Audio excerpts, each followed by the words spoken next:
What is up, fam? Bienvenidos a un día más leyendo la Biblia en todo un año, donde estamos hablando de contexto, de referencias y de verdades que no solamente son prácticas, no, sino son aplicables a nuestro día a día. El día de hoy seguimos en el libro de Génesis, en el capítulo 11 al capítulo 14. Así que hazme un favor, ya te la sabes. Si aún no has leído, quiero que pongas pausa a este video. Aquí te voy a esperar y quiero que leas. ¿Por qué? Porque por más que quisiera irme verso por verso, no lo hacemos. En realidad, solamente señalamos algunos de los versos y hey, si no leíste, no hiciste la lectura, pueda que te confundas, pueda que te pierdes en este video por no conocer el contexto. Así que ponle pausa, lee y luego regresa y así podremos hacer referencia y ver estas verdades que podemos aplicar a nuestro día con día. Bueno, vamos a darle con todo. En Génesis 11 al 14 vemos cómo termina la primera gran sección de Génesis con una humanidad en realidad un poco confundida. Vamos a ver a un hombre llamado y una historia de redención que apunta directamente hacia Jesús. Ojo, estamos en el Antiguo Testamento y queda mucho tiempo para ver esta historia de redención, pero apunta directamente a Jesús. En realidad es lo que hace toda la Biblia. Pero hey, muchos piensan que la Torre de Babel es solamente una historia de orgullo humano. Pero, ¿y si no se trata solo del juicio, sino de la protección? ¿Y si la dispersión fue un acto en realidad de gracia divina para frenar algo mucho más peligroso? ¿Me creerías? Bueno, vamos a abordar la escritura y vamos a ver de lo que estamos hablando.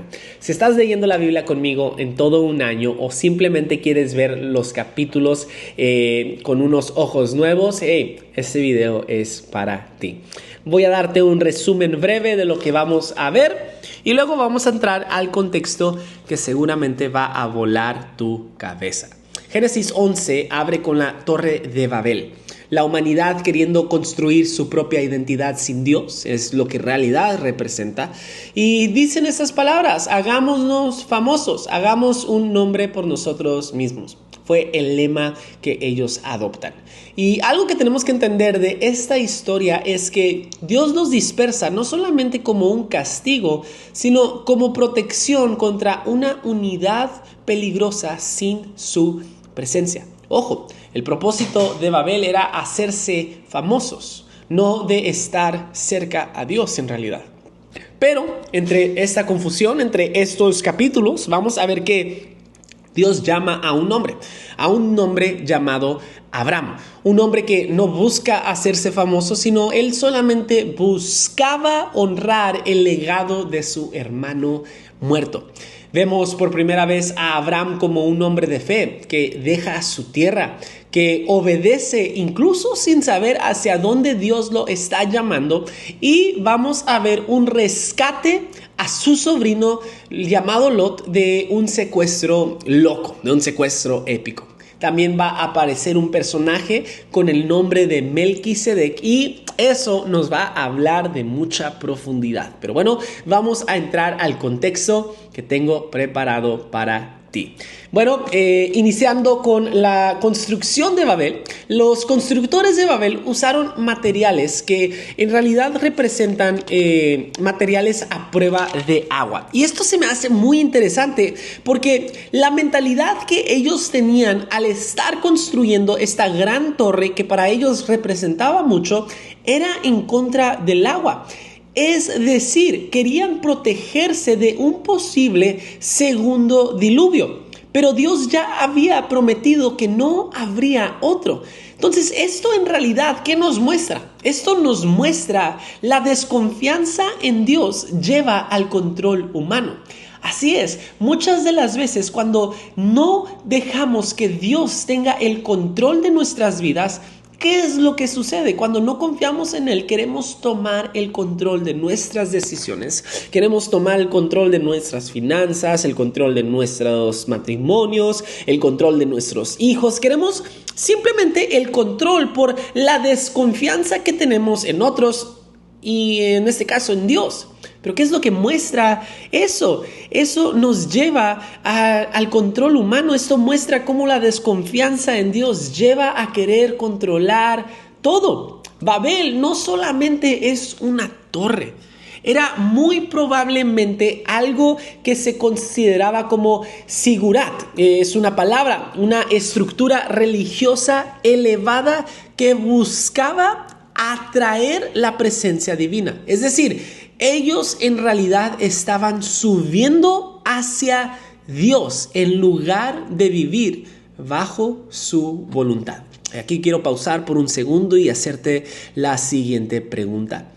¿Estás tratando tú de subir hacia Dios en lugar de vivir bajo la voluntad de Dios?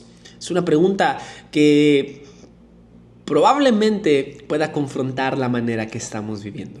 En Hechos 2, el Pentecostés es en realidad Babel de manera invertida. ¿A dónde vas con esto, Josh? En lugar de una torre humana, tenemos un aposento alto, un cuarto en lo alto.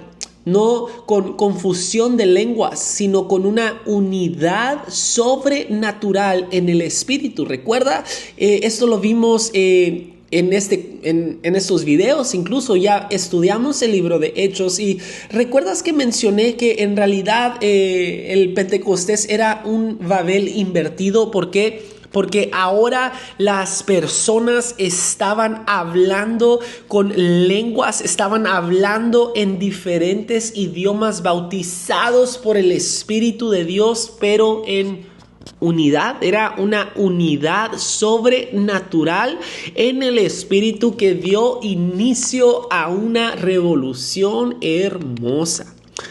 En Babel, Dios no destruye la torre. Ojo, Él no destruye la torre. Y esto llama mucho mi atención, el que Dios no haya destruido, porque rápido la pudo haber destruido y cuánto se ha acabado. Pero lo que Él hace es que solamente los confunde. La lengua que ellos hablaron pues, los confunde, ¿no? Y a veces, ojo, a veces Dios no elimina tus planes, solamente te impide continuar fuera de su voluntad. Y eso es muy profundo porque Babel es un ejemplo de la uniformidad peligrosa. Es también un ejemplo de lo que puede causar. Muchas de las veces Dios no va a destruir nuestros planes, solamente nos va a confundir y va a dejar que lo continuemos fuera de la voluntad. Y pues muchos sabemos lo que es vivir una vida fuera de la voluntad de Dios. Babel es un ejemplo de uniformidad peligrosa. Todos iguales, todos haciendo lo mismo, pero Dios siempre ha querido no que todos piensen de la misma manera, no que todos tengan la misma idea, sino una unidad en diversidad. Vamos a entrar ahora a la historia de Noé, que está en el capítulo, en realidad comienza al final del capítulo 11 y al inicio del capítulo 12. Pero algo que quiero que te des cuenta es de que el linaje que llevaba hasta Abraham muestra algo interesante. En el verso 27 dice, esta es la historia de Teraj, el padre de Abraham, Nahor y Harán. Harán fue el padre de Lot y murió en Ur de los caldeos, su tierra natal, cuando su padre Tarej aún vivía. Abraham se casó con Sara y Nahor se casó con Milca, la hija de Harán, el cual tuvo otra hija llamada Isca. Pero Sarai era estéril, no podía tener hijos. Ojo, Sarai no podía tener hijos. Sarai podría haber sido su sobrina. Gracias al contexto cultural sabemos que lo que indica que Abraham quiso continuar la línea familiar de su hermano muerto.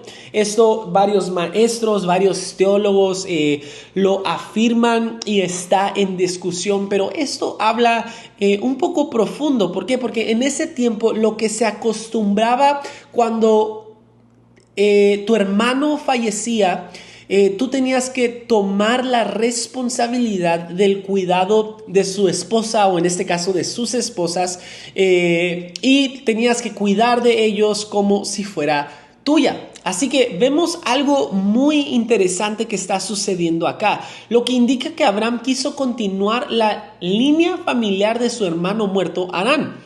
Un acto redentor más que un capricho o una costumbre cultural. Abraham honra a su familia al cuidar del legado de su hermano muerto. En realidad esto habla hacia lo siguiente. Vemos que Abraham es un hombre lleno de fe. Vemos que Abraham es un hombre obediente.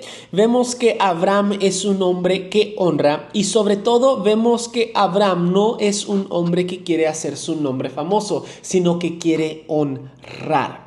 Esto va a ser un paralelismo con lo siguiente. ¿Qué es lo que pasa cuando estás tratando de hacer tu nombre famoso? Dios va a traer confusión. ¿Qué es lo que pasa cuando estás honrando? Ve directamente, capítulo 12, verso 1. El Señor le dijo a Abraham: deja tu tierra, tus parientes, la casa de tu padre y ve a la tierra que te mostraré. Haré de ti una gran nación y te bendeciré. Haré famoso tu nombre, chiquito. Cuando hay humildad, cuando hay honra, obediencia y fe, tú no te tienes que preocupar de hacer tu nombre famoso, porque la promesa de Dios a eso es, dice: haré de ti una gran nación, te bendeciré, haré famoso tu nombre y serás una bendición, y bendeciré a los que te bendigan y maldiciré a los que te maldigan. Por medio de ti serán benditas todas las familias de la tierra. ¿Ves este paralelismo? ¡Wow! ¡Qué chida es la Biblia!, ¿no? ¡Qué hermosa es la Biblia! Abraham honra a su familia al cuidar el legado de su hermano muerto. Y también vamos a ver la primera historia de redención. El rescate de Lot por Abraham es la primera imagen bíblica de la redención activa. Luego la veremos con Ruth y Boaz, y vamos a verla en Oseas vamos a verla en Oseas. También algo antes de entrar a nuestras verdades que tengo preparadas para ti es esta persona que se nos va a aparecer casi al final del capítulo 14, y es esta persona con el nombre de Melquisedec. ¿Quién es este hombre? Ojo, lo que sabemos de este hombre es que él va a ser un sacerdote y rey, quien recibe los primeros diezmos y apunta directamente, a Jesús. ¿Por qué es importante recalcar esto? Es importante no solamente porque es el primer registro del diezmo en la Biblia, sino esto nos dice que no es parte de la ley, porque la ley fue escrita hasta después. Entonces, el argumento que muchas de las veces utilizamos para desautorizar el diezmo no tiene relevancia. Ojo, Melquisedec es tanto sacerdote como rey, un rol que solamente Jesús cumple perfectamente después. Un rey y sacerdote. La única otra persona que vas a ver esto es a Jesús. Y ojo, también Melquisedec, ¿de dónde era? Representa la paz. ¿Quién es la única persona que trae paz? Es Jesús. Entonces tienes que ver aquí el paralelismo, tienes que ver acá el contraste, un rol que solo Jesús cumple perfectamente después. Él establece la práctica del diezmo antes de que existiera la ley de Moisés, mostrando que la generosidad es una expresión de fe y no de obligación. Ojo, la generosidad es una expresión de fe, de espiritualidad y no de obligación. Esto me lleva a las verdades que tengo para ti. Vamos a concluir con lo siguiente. Número 1, una verdad práctica y aplicable. No vivas para hacer tu nombre famoso. Vive para levantar el nombre de Dios. Él sabe cómo levantar a los que caminan en humildad. Si quieres ser alguien, si estás buscando ser famoso, no vivas para hacer tu nombre famoso. Mejor vive para levantar el nombre de Dios, porque Él sabe cómo levantar a aquellos que caminan con humildad. Número 2, Dios dispersa para proteger. A veces lo que parece desorden en tu vida es Dios interviniendo para protegerte de un desastre mayor. Número 3, la redención siempre implica una misión. Dios no se queda mirando, Él actúa, Él rescata y Él restaura. Estás buscando redención, estás buscando reinstitución, estás buscando restauración. Recuerda en los siguientes 3 pasos: rescata, actúa y restaura. Actúa, rescata y restaura, y eso es lo que Dios hace con nosotros. Y número 4, por último, la generosidad es una adoración. Abraham no da por obligación, da con gozo a quien representa a Dios, señalando que dar es una respuesta al encuentro con lo divino. ¿Sabes? Algo que quiero concluir con el siguiente pensamiento es que Dios no dejó a la humanidad en Babel. Nos encontró en medio de la confusión, nos llamó por nombre y empezó una historia de redención que termina en toda nación, toda tribu y toda lengua adorando a un solo nombre. Y ese nombre es aquel nombre que está sobre todo nombre, el nombre de Jesús. Abraham no era perfecto, pero tenía un corazón dispuesto. Y ese es el tipo de personas que Dios sigue buscando. Los que sueltan su propio nombre para abrazar el nombre del que está sobre todo nombre. Hoy puedes dejar de construir tu torre y empezar a caminar en Dios, porque cuando tú sueltas tu plan, Él te da una promesa y los planes de Dios siempre son mejores que los nuestros. Que Dios te bendiga. Espero que estas historias, estas referencias y este contexto haga que veas la Biblia con una perspectiva distinta y que esa perspectiva distinta haga algo en ti. Y hey, gracias por estar en este caminar conmigo. Gracias por ver estos videos. Si te están gustando, suscríbete, comparte, dale like, deja un comentario. Eso me anima, me ayuda. Y nos vemos el día de mañana. Bendiciones.